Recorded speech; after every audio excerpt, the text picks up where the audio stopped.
તો આ તરફ વડોદરાથી સમાચાર, જ્યાં વડોદરામાં નશાખોર કાર ચાલકે આતંક મચાવ્યો છે। નશાની હાલતમાં રસ્તા પર બેફામ કાર હંકારી છે। કાર ચાલકની અવળચંડાઈના દ્રશ્યો પણ સામે આવ્યા છે। સ્ટીયરિંગ પરથી કાબુ ગુમાવતા કાર ડિવાઈડર સાથે અથડાઈ ગઈ હતી। નશામાં રહેલા કાર ચાલકે નહોતો હોશ અને જે રીતે સમગ્ર ઘટનાનો વિડીયો પણ સામે આવ્યો છે। અકોટા પોલીસે યુવાનની અટકાયત કરી વધુ કાર્યવાહી પણ હાથ ધરી છે।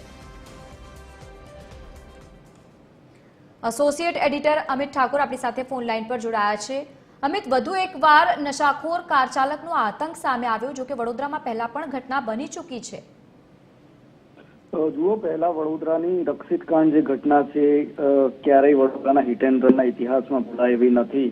આ મામલે પોલીસ કાર્યવાહી પણ ચાલી રહી છે, પરંતુ ત્યારબાદ પણ આ ત્રીજી કે ચોથી એવી ઘટના છે કે જ્યારે કોઈ નશામાં ધૂત થઈને વ્યક્તિ કાર ચલાવતો હોય, પરંતુ આ જે દ્રશ્યો છે એ પાછલી ઘટનાઓ કરતા પણ વધારે ચોંકાવનારા છે। કારણ કે જે રીતે દ્રશ્યોમાં જોઈ શકાય છે તેમાં કાર ચાલક બેફામપણે તેની મસ્તીમાં સમગ્ર રસ્તાને બ્લોક કરીને કાર ચલાવી રહ્યો છે અને તેના કારણે એક મોટો અકસ્માત થતા રહી ગયો છે। પાછળથી આવતા જેટલા જે વાહન ચાલકો છે તેમને પોતાના મોબાઈલમાં વિડીયો કેદ કર્યો છે।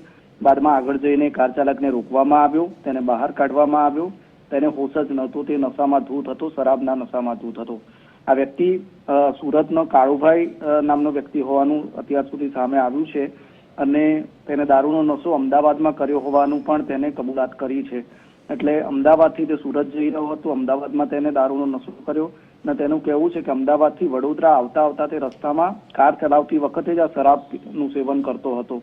એટલે આ ખૂબ ગંભીર ઘટના છે। વડોદરાના અલકાપુરી વિસ્તારના દ્રશ્યો છે જ્યાં એક મોટો અકસ્માત થતા રહી ગયો છે। કહી શકાય કે એક રક્ષિત કાંડ થતા રહી ગયો છે। આ પહેલા પણ રક્ષિત જે વખતે નશામાં ધૂત થઈને લોકોને ઉડાવ્યા હતા, એક મહિલાનું મૃત્યુ થયું હતું, તે જ પ્રકારની ઘટના વડોદરામાં ગઈકાલે રાત્રે બનતા રહી ગઈ છે।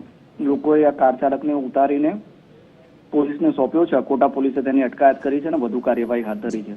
બિલકુલ, આભાર સમગ્ર માહિતી સાથે જોડાવા બદલ। તો નશાની હાલતમાં રસ્તા પર બેફામ રીતે કાર હંકારી લોકોના જીવ જોખમમાં મૂક્યા, ત્યારબાદ આ જો વિડીયો સામે આવ્યો છે।